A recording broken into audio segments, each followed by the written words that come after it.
I was a lost and broken woman, little girl, I say, because at 21 you think you're grown and you think you're an adult, but you really are just beginning life and beginning to grow up there. But when I was 12 years old, I'm from Vegas, and when I was 12 we moved to California.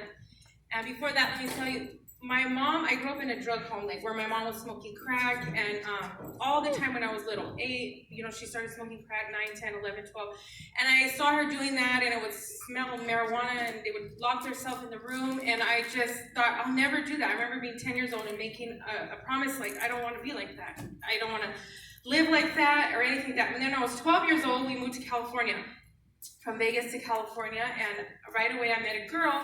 She was my age, but she was using drugs, and so I don't know, at that point, I think something changes when you're like a teenager transitioning to be an adult, or not an adult, but that time of teenage years is really rough. So I don't know, I started using meth at the age of 12 years old, and not just a little bit, because I had my mom's friends, they were drug addicts, and there was always people coming in and out of the home, and I began to use drugs like daily from the time I was 12, 13, 14, 15, 16, 17, 18.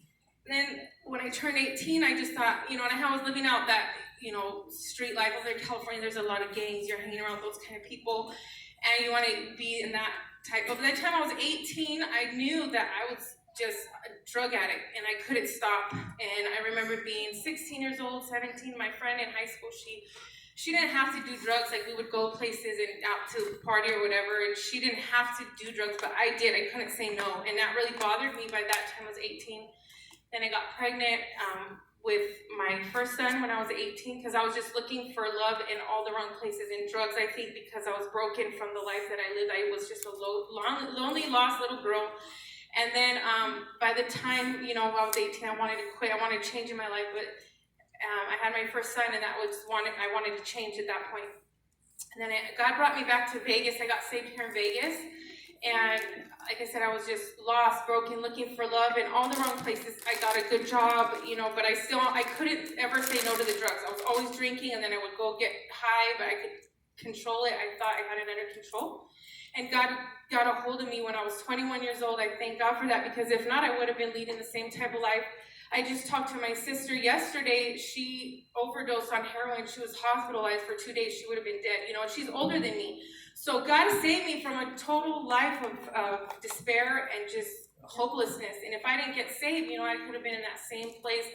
But God died for me, yet when I was still in my sin, I didn't realize. But God called me out, and I was sensitive that I knew I wanted change in my life. And God does try to get a hold of us, but sometimes we just keep pushing him off. Because I remember when I was 16, I got invited to church, 18, but at that point, I didn't know what I was doing. But God really got a hold of my heart when I was 21 years old, and I gave my life to him, and I'm so thankful, because if not, I don't know where I would be, but God is so good. He continues to do miracles in my life, even now, and it's been the best decision. If you think you're out there and you don't know Jesus as your Savior, you're lost, you're looking for love in all the wrong places, like because money, jobs, men, those kind of things, you're not going to find peace and happiness. You can only find that with a relationship with Jesus Christ. He'll fill the emptiness, he'll fill the void in your life that you're looking for, and you'll have that true peace and joy.